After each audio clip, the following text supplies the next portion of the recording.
Реализация государственной политики в сфере культуры, искусства, охраны историко-культурного наследия. Эти и другие темы мы обсудим сегодня в рамках передачи «Амчра».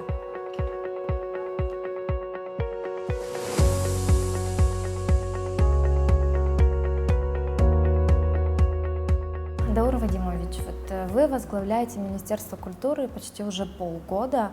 Хотелось бы несколько слов о самом министерстве, чтобы вы отметили за эти полгода. Да, уже прошло практически полгода с момента моего назначения на должность министра культуры. Первое, что хотелось бы отметить, конечно, важность самой этой сферы в жизни нашего народа. Очень разнообразное направление, которое сочетает в себе очень много различных сфер. Конечно же, с первых дней, первые дни были посвящены тому, чтобы поближе узнать коллективы, поближе узнать людей, которые сегодня объединены этой сферой. И пару месяцев, наверное, ушло именно непосредственно на знакомство с этими людьми, с коллективами, с театрами. Но сейчас мы уже совместно с нашим коллективом продумываем, разрабатываем планы о том, как выстраивать это направление, какие вводить новшества, что укреплять. Поэтому сфера очень интересная и очень важная. Я понимаю, что спектр деятельности Министерства культуры широкий, но в основном какие проблемы вы бы выделили сегодня в министерстве? Знаете, я бы не выделял именно проблемы, как вы говорите, в министерстве. Я бы, наверное, говорил именно о самой сфере. Культура, как вы правильно сказали, да, она очень разноплановая. И сегодня, если мы будем говорить о том, что никаких проблем в этой сфере нет, наверное, мы друг друга обманем. Есть, конечно, проблемы есть, которые нужно решать, но хочу отметить, что они все решаемы. Они все решаемы. Конечно же, основной момент, связанный с культурой, можно как-то попробовать разложить. У нас, вы знаете, есть государственные ансамбли, у нас есть театры, у нас есть музей. Это все то, что входит именно в сферу культуры. Поэтому, если детально говорить о каждом направлении, можно очень долго посвятить времени каждому из этих направлений. Но в целом хочу сказать, что у нас есть чем похвастаться, у нас есть чем гордиться. Если мы говорим о наших театрах, наверное, мы все замечаем, какие успехи сегодня демонстрирует тот же самый Русский драматический театр. Мы в ближайшей перспективе планируем, возможно, на следующий год, сейчас мы над этим работаем, выезд, гастроли нашего Абхазского драматического театра в Российскую Федерацию. Мы сейчас занимаемся тем, чтобы начать гастроли наших ансамблей по территории Российской Федерации. То есть планов очень много. Конечно же, они все, реализация этих планов, естественно, нуждается в финансировании, в поддержке. Но хочу сказать, что мы находим понимание у руководства страны. Все это непросто, но со временем, я думаю, нам будет чем похвастаться и что показать нашему народу. Если говорить в целом проблемы культурной жизни, это то, что переходит из года в год? Это одни и те же проблемы? Вы знаете, наверное, да, но перед нами стоит ведь очень много вызовов. То есть, если оставить все как есть, то проблемы, как вы говорите, это будут такие переходящие из года в год. Но мы ставим перед собой, коллектив, задачу, направленную на развитие. То есть любое развитие предполагает что-то новое, внедрение каких-то новых инициатив. И, соответственно, если мы сейчас говорим о каких-то сложностях, каждая новая инициатива, она предполагает какие-то новшества. Да? И поэтому мы сталкиваемся с тем, что на какие-то новые вещи нам нужны абсолютно новые какие-то запросы. Да? Например, мы думаем о чем? В следующем году попробовать провести в Абхазии некий такой театральный фестиваль. Это то, чего у нас не было. Поэтому сейчас прорабатываем эти вопросы, и мы понимаем, что мы столкнемся с определенными сложностями. Абсолютно разного плана. Да? Это начиная логистики, размещения тех людей, площадок, на которых мы будем это все производить. То есть очень много разных вопросов. Но Это все необходимо для того, чтобы наша культура не стояла на месте, чтобы она развивалась. Важный вопрос, на мой взгляд, это сохранение памятников историка культурного наследия. Вот интересно знать, что гласит закон. Потому что вот повсеместно мы видим, что фасады меняются, постоянно выбрасывают окна, меняют двери. Я уже не говорю о том, что там исчезли такие памятники архитектуры, там, как дача полковника Веркива, там объект на улице Артем, и вообще много таких объектов. Вот интересно знать о законодательной части, что гласит закон по этому поводу, и вот нужно ли его реформировать. Или там проблема в том, что закон не действует. Знаете как, закон действует. А закон действует, он существует. Конечно же, закон в первую очередь нацелен на сохранение этих памятников. И, слава богу, у нас сегодня в стране достаточно большое количество объектов, которые подпадают под памятники историко-культурного наследия. Другой вопрос и другая сложность, да, это тема, связанная с содержанием этих памятников.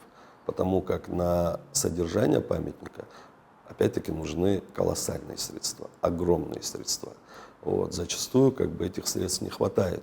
Но это объективно то, что есть сегодня. Да? Но благодаря этому закону сегодня у нас сохранилась возможность, скажем так, не потерять эти объекты. Вот. А что касается реформирования закона, знаете как, наверное, любой закон в какой-то период времени нуждается в некой реформации. Но если даже будет стоять вопрос о том, чтобы вносить какие-то новшества в этот закон, эти новшества никоим образом не должны навредить в первую очередь этому памятнику. То есть опять-таки все должно быть направлено на то, чтобы памятник сохранился. Вот. А какая будет дальнейшая судьба этого памятника, да? Кто будет его владельцем, как это все будет, это уже вопрос, скажем так, не сегодняшнего дня. Потому что у нас, наверное, есть некие, может быть, не назову их пробелы, но законодательство может быть не до конца сформировано в том плане, чтобы памятники историко-культурного наследия, я сегодня не готов вам сказать, готовы ли мы отдавать в частные руки эти памятники. То есть я не знаю, как это все будет дальше выглядеть. Поэтому сегодня для меня гарантом защиты этого памятника в первую очередь является государство. Наверное, сегодняшний действующий закон, может быть, нуждается в усовершенствовании в части именно охраны защиты, да, памятников. Вот. Но даже то, что сегодня есть, я могу сказать, что этот закон достаточно основательно подходит именно к вопросу защиты памятника. Другое дело, что происходит в случае нарушения этого закона. Это уже отдельная история. Но сам закон, сегодня в нем прописаны все нормы, которые защищают наши памятники полностью. Но Министерство культуры в этом вопросе содействует с прокуратурой, я правильно понимаю? Конечно, в первую очередь. Это вот ваш отдел, который... У нас департамент историко-культурного наследия. Они обычно обращаются. Конечно. Я смотрела интервью покойного Утара Кибури, архитектора, который он давал когда-то нашему хасскому телевидению. Это, как вы знаете, человек, который очень беспокоился об охране памятников архитектуры. Вот он их хорошо знал, изучал. Да. И вот в этом интервью он говорит о том, чтобы сохранить все памятники архитектуры, в первую очередь на них должна быть создана документация, так называемый паспорт. Скажите, есть ли эти паспорта, ведется ли работа? Там, может, вы уже дали каким-то памятникам архитектуры паспорта? Эта работа и велась, и ведется по сей день. Это очень трудоемкая работа. Была создана специальная программа по паспортизации объектов историко-культурного наследия. Могу сказать, что на следующий год в продолжении уже не этой программы, но они перекликаются, мы планируем, у нас было предложение от одной организации, опять-таки по памятникам культурного наследия, у каждого оцифровать его.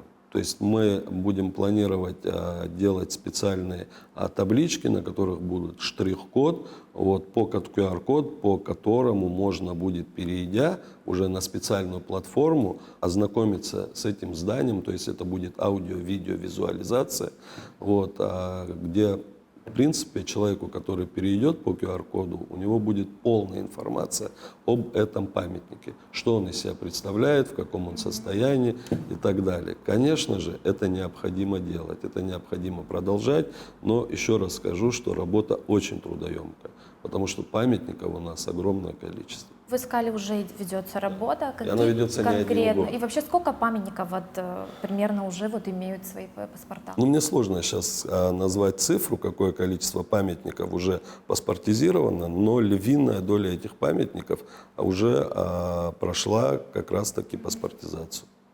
И планируется. Конечно. Памятники архитектуры государственные. Например, возьмем пример детской школы искусств имени Ковача или музыкальное училище. Я понимаю, что это подведомственное Министерство образования учреждение, наверное, но тем не менее, в первую очередь, это памятники архитектуры. Вот, допустим, заложено ли что-то в бюджет на реставрацию этих или каких-то других памятников? У нас сегодня именно в бюджете Министерства культуры эти средства не заложены. Вот вы правильно отметили, ряд объектов, да, они находятся на балансе у тех или иных учреждений. И вот учреждения, на балансе которых находятся эти здания, как раз-таки они и закладывают у себя средства на текущий или следующий год на ремонт этих зданий. Вот мы сегодня ведем работу по реконструкции. Вот напротив у нас здесь музей Лакоба. Вот, сегодня идут уже близки к завершению работы в нашем музыкальном училище, которое также является памятником историко-культурного наследия.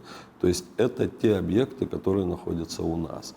Вот. Объекты же, которые находятся у других государственных учреждений, я полагаю, что они также будут закладывать средства на ремонты, но уже, наверное, на следующий, 23-й и последующий. Ну, отрадно было узнать, что музей Нестора Лакоба будет восстановлен. Вот до конца текущего года удастся завершить запланированные работы? Да, я думаю, да, потому что работы идут достаточно активно. Правительство выделило средства. Вот, и мы уверены, что до конца года этот музей уже откроет свои двери. И очень многие интересуются, вот будет ли восстановлен памятник, не восстановлен, а вот получается создан памятник о Сарии, легендарной Сарии Лакобе. У нас в работе, у нас это все в работе. Мы собирали уже несколько раз представителей, которые монументальную комиссию, обсуждали эти вопросы, то есть на повестке оно стоит. И я уверен, что этот памятник обязательно будет у нас. И еще вот экс-министр культуры год назад в интервью мне же говорил о том, что в Мокском соборе кровля в ужасном состоянии, вот в ближайшее время она будет заменена. Что насчет этого? И еще один момент. Планировалось в инвестпрограмму включить реставрацию музыкального училища и решить вопрос Национальной галереи. Вот что бы вы могли сказать насчет этого? Может, уже какие-то шаги предприняты? Да. Вы знаете, как вот вы упомянули один только Мокский, да, собор. Я могу сказать вам, что не только Мокский собор сегодня нуждается в реконструкции. Это и Бедийский храм у нас нуждается, и остальные, и Лыхнинский храм, вы знаете. Мы туда ездили, инспектировали, там стоит вопрос замены черепицы или использования этой же черепицы, но уже с внедрением каких-то новых технологий, которые будут способствовать тому, чтобы не протекала крыша. То есть проблем очень много, да, и сегодня и руководство страны, и президент, вы знаете, вот не так давно приезжала высокая делегация из Российской Федерации, и они с президентом посещали как раз-таки Бедийский храм. То есть президент очень внимательно относится к этим объектам. И со своей стороны также на встречах, которые он проводит, он всегда акцентирует внимание на возможной реконструкции, ремонте этих объектов.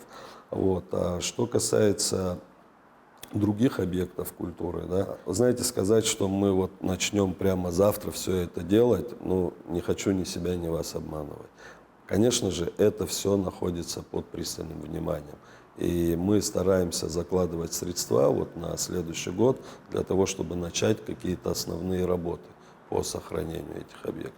Памятники историко-культурного наследия, памятники архитектуры, понятно, они нуждаются в охране. Нужен ли им фонд для этого, то есть фонд культурного наследия? Вы знаете, любой фонд – это всегда, наверное, хорошо. То есть это тот инструмент, который помогает привлекать внебюджетные средства. Вот. Более того, хочу сказать, у нас в стране есть различные фонды частного порядка, да, которые время от времени пытаются, привлекают средства к тому, чтобы, там, я не знаю, восстановить, ну или, по крайней мере, вложить там небольших денег в какую-то реконструкцию. Поэтому как бы я только за, если у нас будут открываться благотворительные фонды. Еще интересно, скажите, пожалуйста, у нас есть очень важные учреждения культуры, такое как Абхазский театр, Русский, Абхазская государственная филармония, я думаю, еще много таких. Как идет распределение бюджетов между этими тремя? То есть есть ли у государства возможность поддерживать собственные проекты этих учреждений Конечно, культуры? мы так и делаем. То есть каждое учреждение, которое вы назвали, это самостоятельное юридическое лицо, которое формирует свой бюджет на следующий год, то, что происходит. Вот. И в рамках своих программ, которые они планируют на следующий год, они закладывают финансовые средства для реализации этих программ. А что вот вы скажете про филармонию? Филармония, ну, я думаю, вы обратили внимание, филармония последний год, может быть, очень активно работает.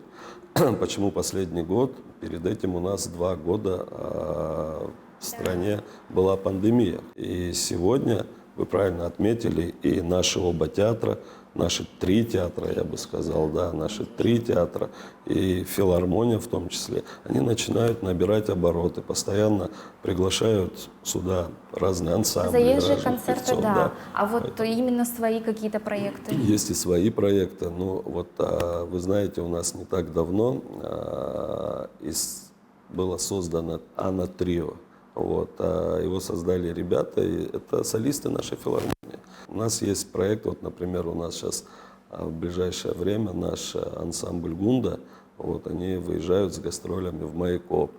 Вот, ну, то есть, как бы, все те учреждения, которые сегодня прикреплены к той же самой филармонии, вот, они потихоньку начинают набирать обороты. И вот, что меня очень радует, они начинают выезжать с гастролями на территорию Российской Федерации. Это очень важно. Ну, культурная жизнь хорошо активизирована в городе. Здесь всегда что-то, в столице всегда что-то происходит, чего не скажешь о наших районах и селах. Планируется ли менять что-то в этом направлении? Вот мы реализовали один проект, который назывался «Алафашта». Это не новый проект, это старый проект. Вот, но мы попробовали его немножечко модернизировать, в принципе, оставив суть. Этот проект, он у нас был реализован в районах Абхазии. То есть ездили по деревням, по селам, это было абсолютно бесплатно, вот, где наши поэты комедийного жанра и плюс наш ансамбль Гунда, вот, ну, как бы давали представления в районах. Вот, сегодня мы продолжаем еще один проект, тоже по деревням, по селам. У нас ездят наши эстрадные певцы. Вот, то есть сегодня уже 4 села мы охватили и планируем еще объездить порядка 10-12 сел. Это проект под названием «Село наше будущее»? Да, это совместный проект с управлением культуры города. А вы скажите, он долгосрочный?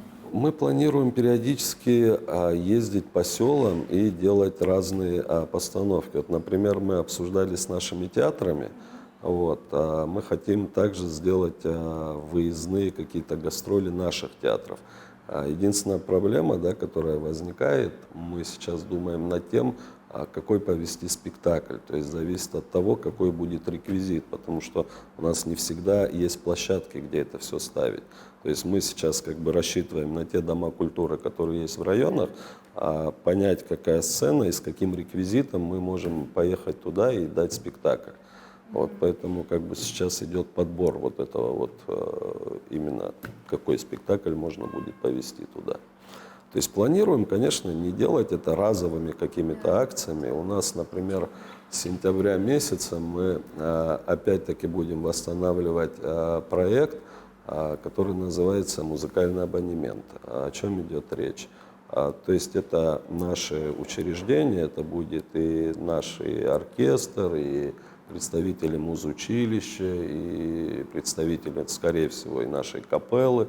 Вот. То есть мы будем ездить по селам, вот, давать некие мастер-классы для детей, для школьников, в результате которого, ну, основная цель которого, да, вот этого музыкального абонемента, это выявить таланты. То есть как бы сначала ты просто делаешь мастер-класс, ребенок приходит, ты смотришь, ему нравится, не нравится. Если кто-то уже там проявляет какое-то желание дальнейше продолжить, то мы с удовольствием уже дальше с этими детьми начинаем заниматься. Вот, она стюсастар псашалист ерстахын, абызша аларджараз проект хёнаккор шкуйтома министр радж. أبر شباب أسفر يعني بس في زحن يخا يفدروا تبري بلوتي досхоголо أبسو фильм захзу أبرا учреждение Бартикарцо Хучкурзахан мультиква и таргалот назге дулсерзахан фильм кое таргалот. Я хотела убрё пять брехасчо ус Хучек Ейнарт баны пахтару.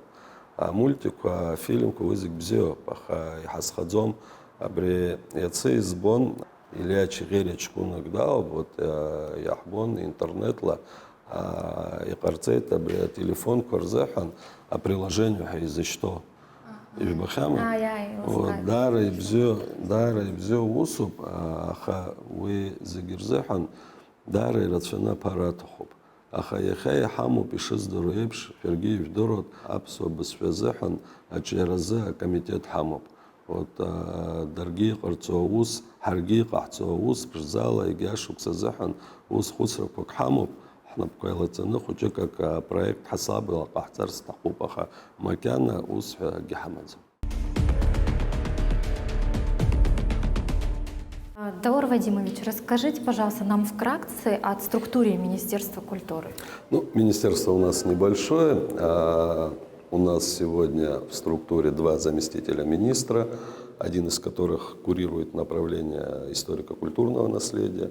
У нас пресс-служба, бухгалтерия, канцелярия и департамент историко-культурного наследия, соответственно, и отдел культуры и искусства. Вот, в принципе, вся структура сегодня нашего министерства. И этими силами сегодня мы как раз реализуем те задачи, которые стоят перед нашим ведомством. Спасибо. А дальше нам хотелось бы познакомиться с вашими сотрудниками и посмотреть, как проходит рабочий день. Прекрасно. Спасибо. Спасибо вам. Динара Гудзиевна, вы сколько лет вы уже работаете в Министерстве культуры и какой ваш функционал в качестве заместителя министра? В Министерстве культуры я работаю очень давно, после окончания Института культуры, это было в 1983 году. С этого периода я работаю в Министерстве культуры, но основное направление, это вы знаете, это реализация государственной политики в области культуры и искусства. Сегодня Министерство культуры достаточно такой живой организм. Какой средний возраст? В основном все молодые сотрудники, буквально, можно сказать, от 25 до 40 лет максимум. А вот какое количество сотрудников сегодня трудится? Более 30 человек. Более 30 человек у нас работает. Сейчас я вас познакомлю с работниками отдела культуры и искусства. Тоже коллектив очень молодой. Я говорю коллективу, работники, очень молодые ребята. Это отдел культуры и искусства, начальник отдела культуры, выпускник Московского государственного института культуры Автандил Канджария. Отдел культуры и искусства осуществляет деятельность по культурному обеспечению населения, созданию условий для культурно-творческой деятельности. У нас на протяжении года наш отдел отвечает за организацию мероприятий. Это, там, например, это День флага, намеченных мероприятий Министерства культуры. Сколько сотрудников входит в ваш отдел? В наш отдел входят 6 сотрудников, но сейчас в данный момент всего 5. О проектах на данный момент чем занят ваш отдел? На данный момент наш отдел занят мероприятием, посвященным Дню Победы, Отечественной войне народа Абхазии. Также у нас есть проект Катахарах Пепш. Наши артисты по деревням, селам ездят и дают концерты. То есть в ближайшее время что-то предусмотрено, не Да. только в столице, но и по районам? По районам, да. Этот проект уже 2-3 концерта уже сделал по районам, и мы продолжаем, я думаю, в течение месяца мы все объездим, поднимем дух наших сельчан. В продолжении темы хотела спросить. Часто о культурных событиях мы узнаем либо в соцсетях, либо вот сарафанное радио. Как-то это все разрозненно происходит. Есть ли у нас афиша культурной жизни по республике, где вот отражены все мероприятия? На сайте Министерства культуры, я сейчас вам покажу, есть вот такая вот афиша мероприятия, она всегда обновляется.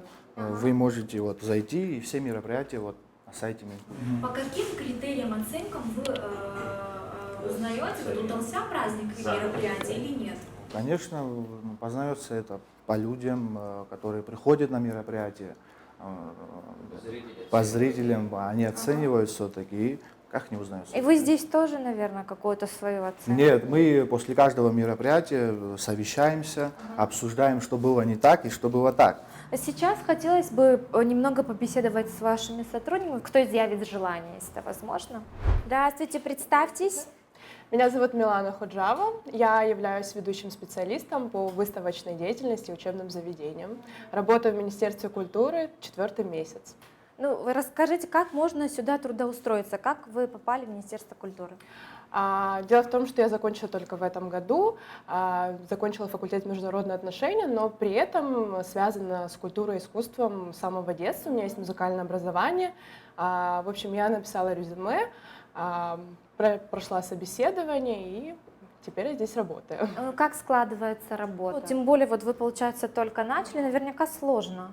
За 4 месяца было очень много интересных проектов. Я ни на секунду не пожалела, что трудоустроилась именно сюда. В общем, были прекрасные мероприятия, выставки, концерты. Ну вот работать в сфере культуры, мне кажется, что это классно, престижно. Вот что вы скажете о своей деятельности? В любом случае это очень классно, потому что ты постоянно взаимосвязан с людьми, очень опытными, которые, в свою очередь, очень интересные и с большим багажом. И, конечно же, общаясь с ними, ты понимаешь, что ты попал в очень такое хорошее место. А на сегодня чем вы заняты? На сегодняшний момент, как я сказала, я являюсь специалистом по учебным заведениям и занимаюсь подготовкой поступления абитуриентов, пасских абитуриентов в вузы России. Вот, сейчас мы собираем документы, далее мы их отправим в Россотрудничество.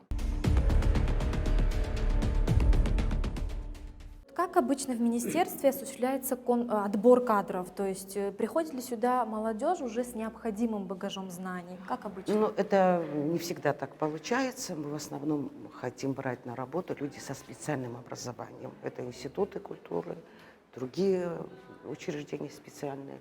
Вот, конечно, мы делаем в основном не такое. Вот, но, к сожалению, у нас вот нету таких вот людей, которые бы после окончания института к нам хотят прийти работать. Но, естественно, опыт работы, если имеется, это тоже очень хорошо. А сейчас, кстати, есть ли вакантные места? Нету вакантных мест у нас, к сожалению. У нас есть люди, которые, допустим, работают по полштата. Департамент по охране историко-культурного наследия.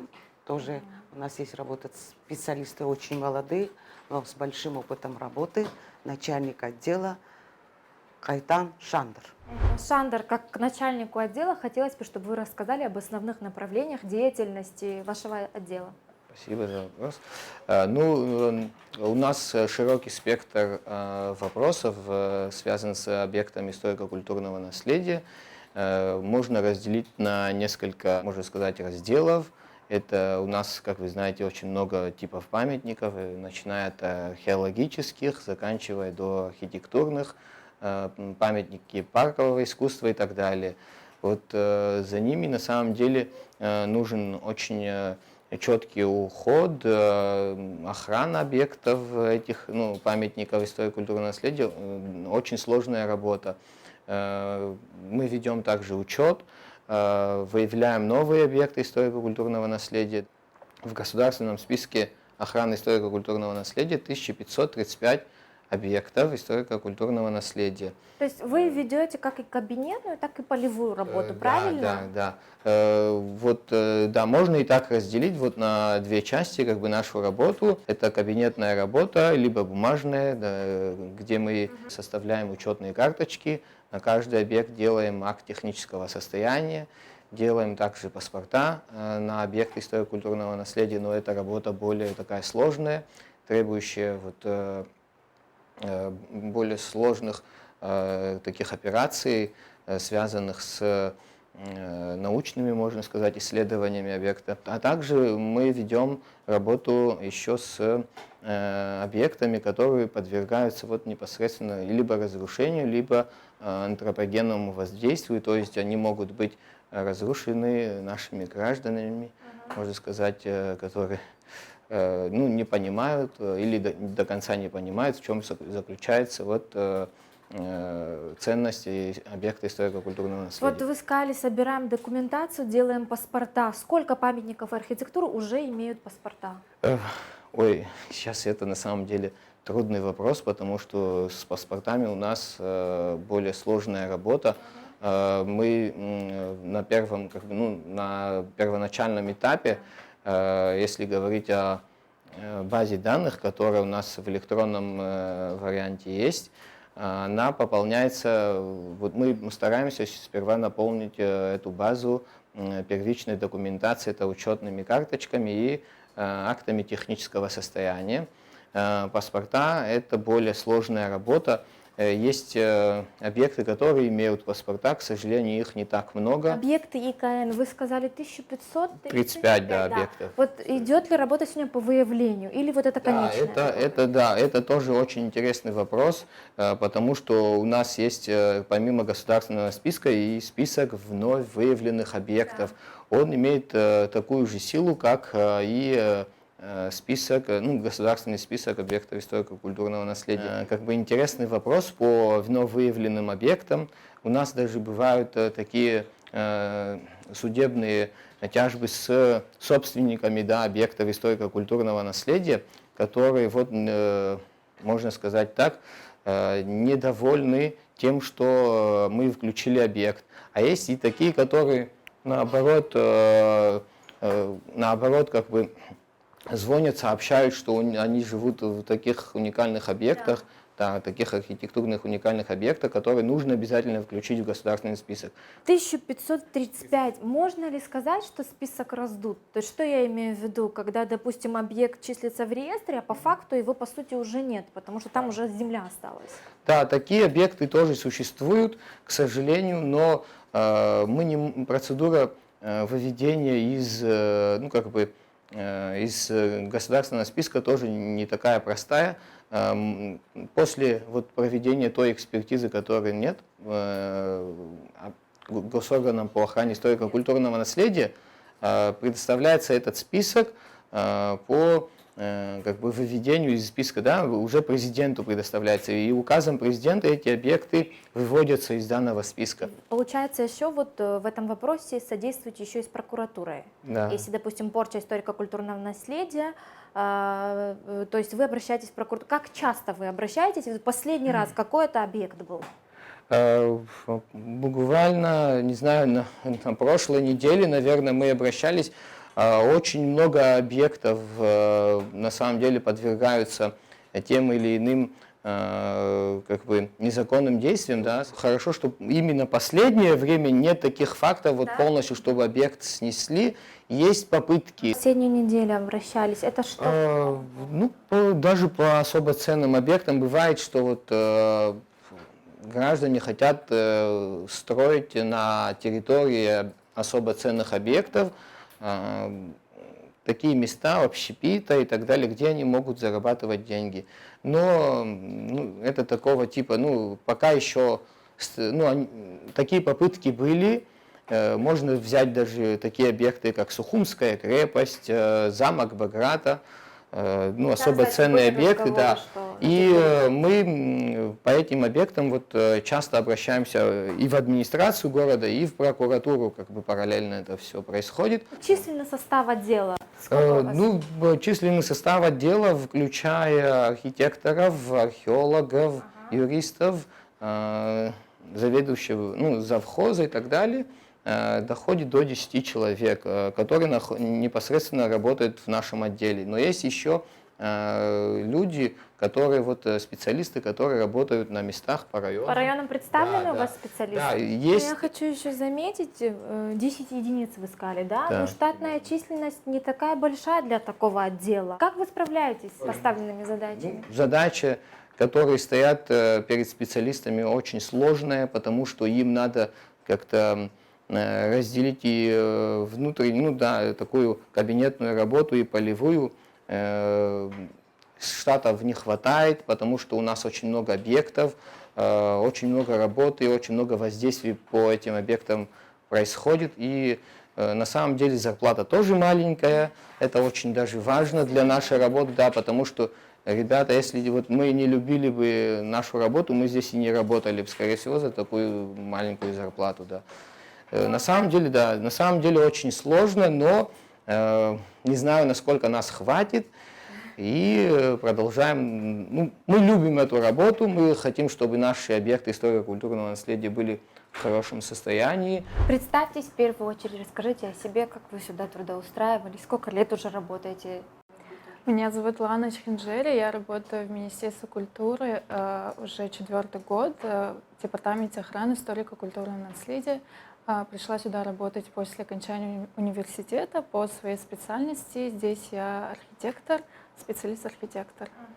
Как трудоустраивались? Сложно ли сегодня попасть в Минкульт? Для меня это не могу сказать, что это было сложно, потому что я знала, что в Министерстве культуры необходимы специалисты, архитекторы, историки, поэтому я была уверена, что меня возьмут на эту должность.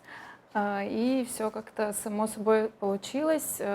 Здесь не хватало архитекторов, и моя работа в университете, она тоже была связана с объектами историко-культурного наследия, конкретно в Сухуми, поэтому я считаю, что это было правильное решение прийти работать именно в Министерство культуры. Вот работники культуры, получается, что для вас значит представлять эту деятельность? Для меня это очень важно, потому что я всей душой люблю Абхазию, ее наследие. Так как сейчас наследие Республики Абхазия находится не в очень хорошем состоянии, постоянно нужна поддержка, постоянно нужна работа в этом направлении. Поэтому я стараюсь выкладываться больше, чем от меня требует эта работа. Я могу ей отдаваться всей душой и делаю намного больше, чем от меня требует. Вот на сегодня чем вы заняты? Каким проектом? В основном мы сейчас занимаемся выявлением объектов историко-культурного наследия. Эти объекты, они пополнят список вновь выявленных объектов, и далее эти объекты войдут в основной государственный список объектов культурного наследия. Это очень важная работа, потому что многие не понимают, вот как уже сказал наш начальник Шандор Геннадьевич, многие не понимают, что живут в объектах культурного наследия. И наша работа по выявлению очень важна, потому что мы пытаемся успеть внести эти объекты в список вновь выявленных до того, как они пострадают или будут разрушены собственниками, либо что-то еще может с ними случиться. И поэтому мы сейчас активно занимаемся дополнением этого списка не только в городе Сухум, но и на территории всей Абхазии. Ну вот если говорить по городу Сухум, знают ли собственники, в каком объекте они живут, что вот чем они обременены? Я уверена, что вы эту работу проводите, но все ли осведомлены уже? К сожалению, многие не знают о том, что они живут в объектах историко-культурного наследия. Работу по исправлению мы проводим инвентаризацию объектов историко-культурного наследия. Это значит, что мы ездим на объекты в разные районы, проводим беседу с собственниками. Да, идут ли пользователи на контакт? К сожалению, очень мало идут пользователи на контакт. В основном они не хотят понимать, что живут в объектах историко-культурного наследия, не хотят брать на себя никакие обязанности, но есть и такие случаи, когда собственники сами к нам приходят и ставят нас в известность, что они живут в объектах историко-культурного наследия и просят им дать какие-то обременения, ставят нас в известность. Сентябрь и октябрь у нас очень насыщенный. Сейчас мы готовимся к 30-летию. В ближайшее время 30 сентября мы готовим 2 концерта. Это один концерт будет в филармонии с участием Государственного заслуженного ансамбля народной песни и танца Абхазии. Коллектив у нас уже в таком обновленном составе. И для молодежи мы будем готовить концерт на площади имени Сергея Васильевича Багапши. Это что касается сентября. Параллельно мы готовимся к международному фестивалю «Мир Кавказу». Мы готовим госансамбль песни и танца. Они буквально 3 числа выезжают в Ростов. Далее у нас идет международный конкурс Алисы Гицпа, тоже все организационные вопросы, это все на нас. Что касается творческой направленности, это решает сама Алиса Гицпа. Далее у нас Довольно-таки насыщенная, я вам скажу. 4-5 числа в филармонии выступает ансамбль имени Игоря Моисеева, балет Игоря Моисеева. Мы тоже к этому мероприятию готовимся. И далее у нас в рамках культурного сотрудничества, который был подписан в 2009 году, камерный оркестр совместно с фортепианным дуэтом «Пиано-дуо» будут выступать в Доме музыки в городе Москве. Это 26 октября. Это вот такие вот крупные проекты. Получается, у нас остался правовой отдел, правильно? Не только правовой отдел, здесь у нас бухгалтерия. Да, я сейчас вас познакомлюсь с ними. Здесь у нас располагаются 2 отдела. Это правовой отдел, начальник отдела Ирма Цвейба, и бухгалтерия, начальник отдела Аида Латария. Люди с большим опытом работы. Правовой отдел, он существует уже 5-й год. Основной задачей нашего отдела является правовое обеспечение деятельности министерства с органами госвласти, с органами местного самоуправления, с общественными организациями, то есть со всеми, кто взаимодействует со всеми в области культуры. Одной из главных наших задач также является юридическая защита прав и интересов министерства, это работа в сфере законодательства, совершенствование в сфере законодательства, в сфере культуры и охраны историко-культурного наследия. Также у нас 36 подведомственных учреждений, и в наши обязанности входит консультация и поддержка подведомственных учреждений тоже. Это основное направление нашей работы и деятельности.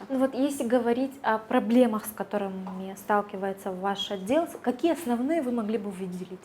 Основные проблемы у нас, наверное, это пробелы в законодательстве, потому что очень часто при защите интересов министерства мы сталкиваемся с такими проблемами, что нет действующих нормативно-правовых актов, на которые мы можем ссылаться и защищать именно интересы законодательства. Это в частности касается наших объектов историко-культурного наследия. У нас очень много проблем, к сожалению, в защите интересов именно государства. Мы представляем государство в этой сфере.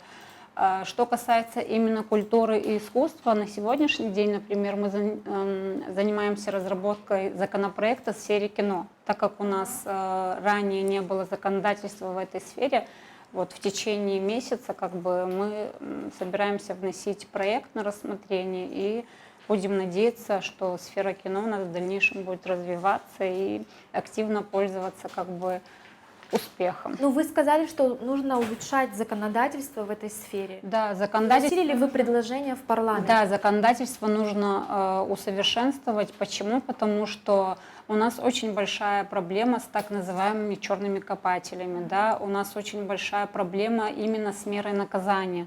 То есть те минимальные размеры, которые предусматривает действующее законодательство, это совсем маленький объем, это штрафные санкции, они практически смешные. Несоразмерные объекты. Несоразмерные размером нарушения самого проекта, и мы не можем применить эти меры устрашения так называемые, и на самом деле это очень большая проблема, которую нужно решать. Вносились ли в парламент изменения? Да, департамент вносил, именно департамент, у нас есть отдельный отдел, они вносили поправки, но на сегодняшний день они не были приняты. Сколько штатных единиц у вас в У отделе? нас в отделе 4 юриста, на сегодняшний день нас 3. Один сотрудник у нас в декретном отпуске, и у нас 3 действующих специалиста. Вот Лана Гвициния также является нашим специалистом. Она в основном занимается составлением соглашений, договоры разные, именно регламентирующие деятельность Министерства культуры по мероприятиям, которые мы проводим постоянно. Также совместно с Ланой вносим изменения в действующее законодательство, представляем проекты. Отдел по связям с общественностью, начальник отдела Сария Маршан с большим опытом работы. Человек очень ответственно относится к своей работе. Основными задачами и функциями нашего отдела является написание и распространение пресс-релизов, организация пресс-конференций, брифингов, интернет-конференции, написание информационных справок для министра. На сегодняшний день в нашем отделе трудится 2 человека, помимо меня. Анжела является главным специалистом. Анжела непосредственно занимается наполнением нашего сайта, то есть всю информацию, которую мы редактируем, и итоговый вариант загружает у нас Анжела и редактирует тоже. Анжела у нас с большим стажем, очень ценный сотрудник.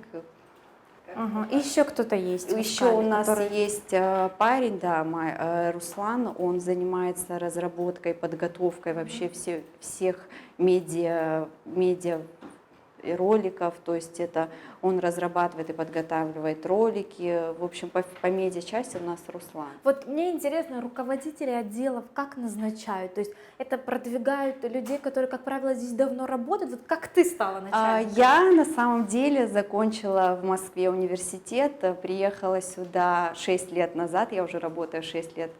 И на самом деле я начинала с отдела культуры. И начинала я с ведущего специалиста, затем я стала главным специалистом. И в какой-то период, вот уже 3 года я являюсь руководителем пресс-службы, я попала сюда абсолютно, можно сказать, случайно, потому что, хотя это моя основная сфера деятельности, у меня и я закончила рекламу и пиар, но в какой-то момент у нас так вышло, наша сотрудница вышла замуж, и эта должность была освобождена, и меня вызвал министр, и она мне сказала, что Сария, я вижу тебя на этой должности, мне бы очень хотелось, чтобы ты занималась именно пресс-службой.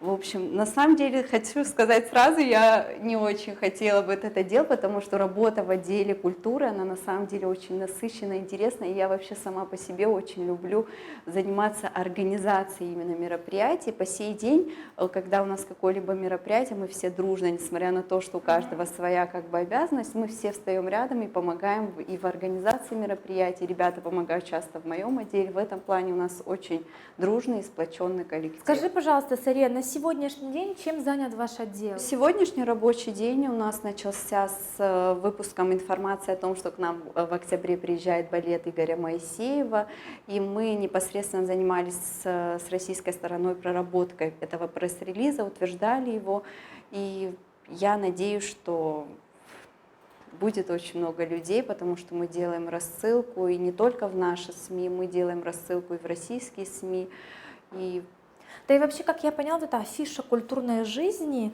Да. это только если вот из сайта мы можем узнать, то есть о событиях, которые, допустим, будут в ближайшее время по республике, только из вашего сайта. Ну, в правильно? основном, вот всю информацию, которую вы видите в СМИ о культуре, мы стараемся делать подборку на неделю культурных событий и рассылаем. Совсем недавно мы разработали афишу культурных событий, кстати, вот здесь тоже представлено, можно по QR-коду, то есть навести, да, и пройти, и увидеть мероприятия на месяц. И это очень удобно, и как для туристов, так и для жителей нашей страны. Где можно приобрести их? Где можно... Они у нас разложены вообще во всех массовых, то есть это гостиницы, это рестораны. Мы постарались максимально раскидать это все, чтобы как можно больше людей имели возможность понимать, где и когда будет проходить тот или иной концерт.